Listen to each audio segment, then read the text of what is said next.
ભુજમાં પશ્ચિમ Kutch local crime બ્રાન્ચે રહેણાંક મકાનમાં દરોડો પાડી ઓનલાઈન સટ્ટાનું મોટું રેકેટ ઝડપી પાડ્યું. ભુજમાંથી ઓનલાઈન સટ્ટાનું રેકેટ ઝડપાયું. ભુજમાં પશ્ચિમ કચ્છ લોકલ ક્રાઇમ બ્રાન્ચે રહેણાંક મકાનમાં દરોડા પાડીને ઓનલાઈન સટ્ટાનું મોટું રેકેટ ઝડપી પાડ્યું હતું. આ દરોડામાં 10 આરોપીની ધરપકડ કરવામાં આવી હતી, જે ઓનલાઈન ગેમિંગના માધ્યમથી જુગાર રમાડતા હતા. આ રેકેટના મુખ્ય સૂત્રધાર તરીકે ધવલ મહેતાનું નામ સામે આવ્યું છે. પોલીસે દરોડા દરમિયાન computer, 4 laptop, iPad, tablet, 25 mobile phone, chequebook, passbook સહિત કુલ 2,98,000 રૂપિયાનો મુદ્દામાલ કબજે કર્યો હતો. આ કેસમાં ભુજ એ ડિવિઝન પોલીસ સ્ટેશનના જુગાર ધારા કલમ હેઠળ ગુનો નોંધવામાં આવ્યો છે. આ રેકેટના માધ્યમથી જુગાર રમાડવામાં આવતા હતા, જેનાથી આર્થિક ગુનાહિત પ્રવૃત્તિઓમાં વધારો થતો હતો. આ કાર્યવાહીથી ભુજમાં ઓનલાઈન જુગારના નેટવર્ક પર મોટો પ્રહાર થયો છે. પોલીસે આ કેસમાં વધુ તપાસ હાથ ધરી છે. આ રેકેટના અન્ય સંડોવાયેલા લોકોની શોધખોળ થઈ રહી છે.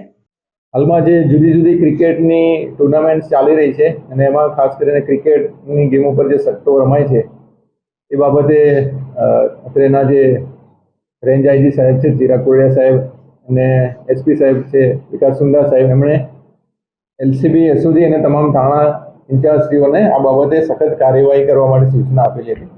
અને સૂચના અન્વયે એલસીબીને માહિતી મળેલી કે ધવલ રોહિત કુમાર મહેતા નામનો એક ઇસમ છે, એ પોતાના ઘરે નરનારાયણ નગર ભુજ ખાતે ઘરની અંદર જુદી જુદી આવી રીતે કોઈ જે પેલી જે ઓનલાઈન એ હોય છે વેબસાઇટ, એમાં ક્રિકેટનો સટ્ટો રમાડે છે. એટલે બાતમીના આધારે એ લોકોએ ત્યાં રેડ કરી હતી. ધવલ રોહિતભાઈ મહેતા અને બીજા 10 ઇસમો, બીજા 9 ઇસમો, ટોટલ 10 ઇસમો ત્યાં મળી આવ્યા હતા. અને એ લોકો જુદી જુદી આઈડી ધવલ ક્રિએટ કરી આપતો હતો અને એ આધારે એ લોકો પૈસા જમા કરાવતા હતા અને એ આધારે એ લોકો ક્રિકેટનો સટ્ટો રમતા હતા. એટલે એમાં કુલ 2,98,000નો મુદ્દામાલ, એમાં પીસી, 4 પીસી, 4 લેપટોપ, આઈપેડ, ટેબ્લેટ અને એ બધું મળીને કુલ 2,98,000નો મુદ્દામાલ કબજે કરીને ગુનો રજીસ્ટર કરવામાં આવેલો છે.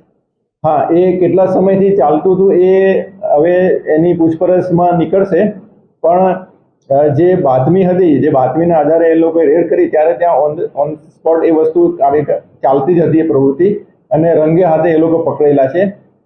અને એ જે ધવલ મહેતા છે, આના તાર દુબઈ સુધી નીકળેલા છે.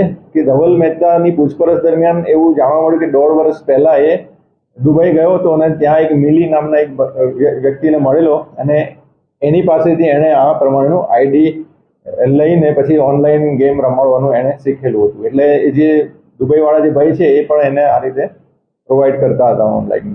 ટોટલ 10 જણા પકડેલા છે. હા, એ લોકો પૈસા જમા કરાવીને આઈડી લેતા હતા અને એ પ્રમાણે પછી એ લોકો એમાં ઇન્વોલ્વ હતા. હવે જેમ આપણે સ્ટાર્ટિંગમાં થયું કે આ ક્યારથી ચાલતું હતું, પછી આના સિવાય એને કબજે કર્યું છે, કોમ્પ્યુટર, લેપટોપ, ટેબ્લેટ વગેરે કબજે કર્યું છે. એટલે એમાંથી પણ અમે જે એલસીબીએ તપાસ એમને આપવામાં આવી છે એસપી સાહેબ દ્વારા. એટલે એમાંથી જૂનો ડેટા રિટ્રાઈવ કરીને કોણ કોણ આમાં સામેલ હતું, ક્યારથી આ પ્રવૃત્તિ ચાલતી હતી, એના મૂળ સુધી જવામાં આવશે. એ પણ નીકળશે. જે ડેટા રિટ્રાઈવ કરીશું એમાંથી એ બહાર આવશે.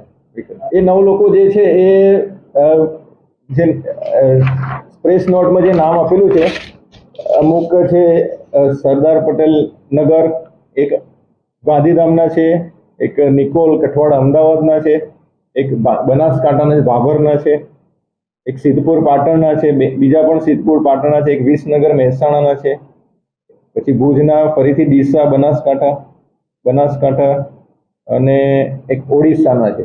ધવલની બેકગ્રાઉન્ડ હિસ્ટ્રીમાં આ છે કે એ 1.5 વર્ષ પહેલા આ રીતે દુબઈ ગયો હતો, ત્યારે એક મિલી નામના ભાઈના સંપર્કમાં આવેલો અને એમને કીધું કે મને આ રીતે સેટ કરી આપો ક્રિકેટનું સટ્ટાનું. એટલે મિલી નામના ભાઈએ એને બીજા એક વ્યક્તિ સાથે સંપર્ક કરાવ્યો અને એ એમને ઓનલાઈન આ રીતે આઈડી, પાસવર્ડ આપતા હતા. હા, એ હવે મહાદેવ એમ નામ બદલ્યું છે, મિલી રાખ્યું છે કે કેમ, કે પછી આ મિલી અલગ વ્યક્તિ છે, એ તપાસમાં એ આપણે શોધવાનો પ્રયત્ન કરશે આઈઓ જે છે.